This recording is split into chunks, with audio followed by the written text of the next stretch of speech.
امام جلال الدین سیوطی نے لکھا جن کو 72 مرتبہ حضور کی جاگتے ہوئے زیارت ہوئی.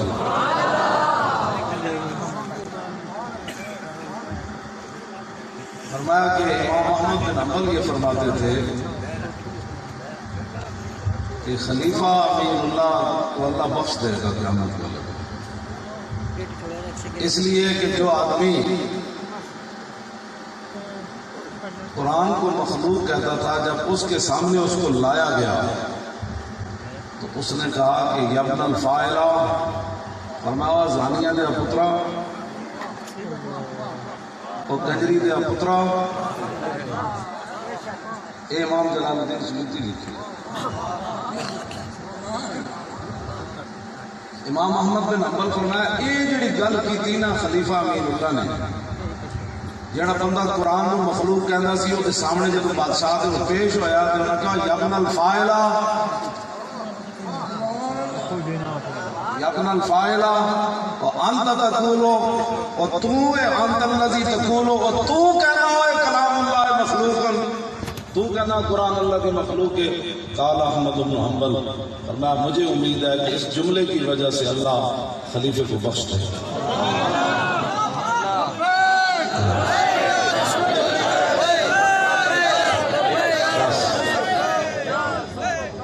وہ جو نہ تھے تو کچھ نہ تھا، اور وہ جو نہ ہوں تو کچھ نہ ہو. ہم تو ان کے بارے میں باتیں کرتے ہیں، حضور نہ ہوتے تو کیا ہوتا پھر؟ کچھ بھی نہ ہوتا. یہ زبانیں ایسی نہیں. بات میدان حدیبیہ میں بات ہوتی ہے وفاداری کی. حضور جب وفاداری پر عروہ بن مسعود نے انگلی اٹھا دی کہ یہ چھوڑ کر بھاگ جائیں گے، تو سیدنا صدیق اکبر نے فرمایا ہے تم کیا باتیں کرو گے، ہم حضور کے ساتھ یہاں داڑھ لگانے آئے بیٹھے. اور ایسی بات کی جس کا ترجمہ نہیں ہو سکتا. وفاداری تو ایک کائنات میں چیز ہوتی ہے. جب حضور سے وفاداری نہیں ہے تو پھر کون سی علمیت، پھر کون سی پیری، پھر کون سی مریدی، پھر کون سی مسلمانی کو ہمیں بھی بتاؤ.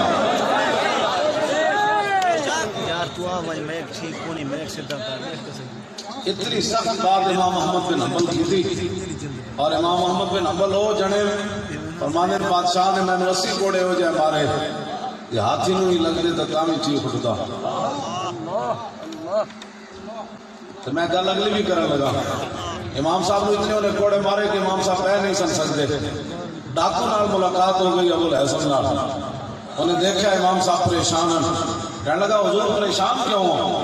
فرمایا یار پریشان اس واسطے کہ کل جڑے انہیں کوڑے مارنے میں جگہ نہیں رہی، کتنے مارنے انہیں، میرے کو تو بینڈ بھی نہیں ہو رہا. ڈاکو اچھی لیکن گل بڑی چنے والی کر گیا.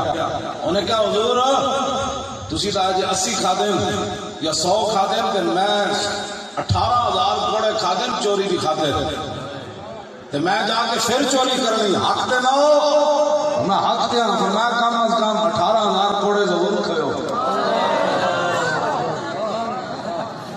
اگلی گل نے بڑی کی تھی ایسی ڈاکو. انہوں نے کہا حضور جی تسی چپ کر گئے تو پھر بولے گا کون؟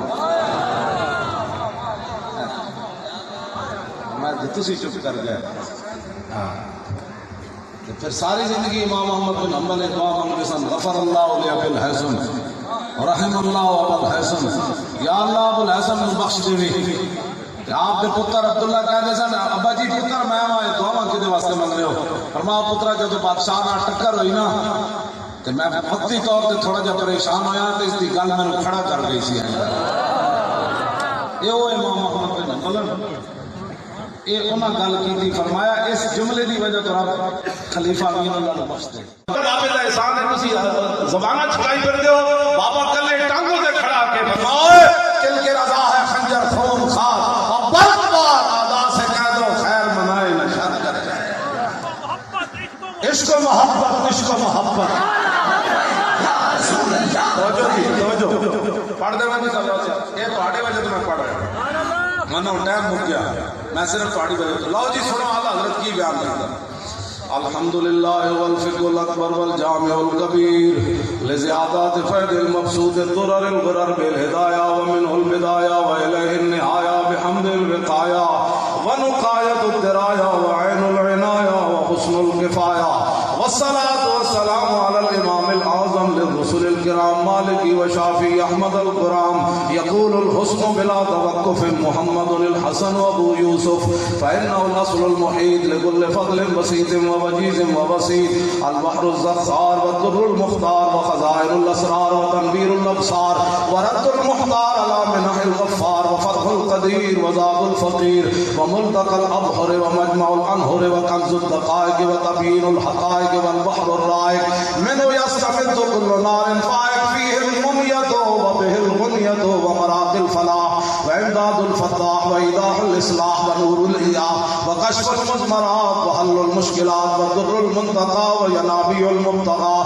وتنوير البصائر وظواهر الجواهر والبضائع النوادر المنزه وجوبا عن الأشباه والنظائر مغني السائلين ونصاب المساكين الحاوي القدسي لكل كمال القدسي منسي الكافي الوافي الشافي المصفى المصطفى المستصفى المجتبى المنتقى الصافي عدة النوازل وأنفع الوسائل لإسعاف السائل بعيون المسائل عمدة الأواخر وخلاصة اللوائل وعلى آله وصحبه وآله وحزبه مصابيح الدجى ومفاتيح الهدى لا سيما الشيخين الصاحبين الحافظين من الشريعة والحقيقة بكلا الطرفين والخدنين الكريمين كل منهما نور العين ومجمع البحرين وعلى مجتهدي ملته وأئمة أمته خصوصا الأركان الأربعة والأنوار اللامعة وابنه الأكرم الغوث الأعظم ذخيرة الأولياء وتوفة الفقهاء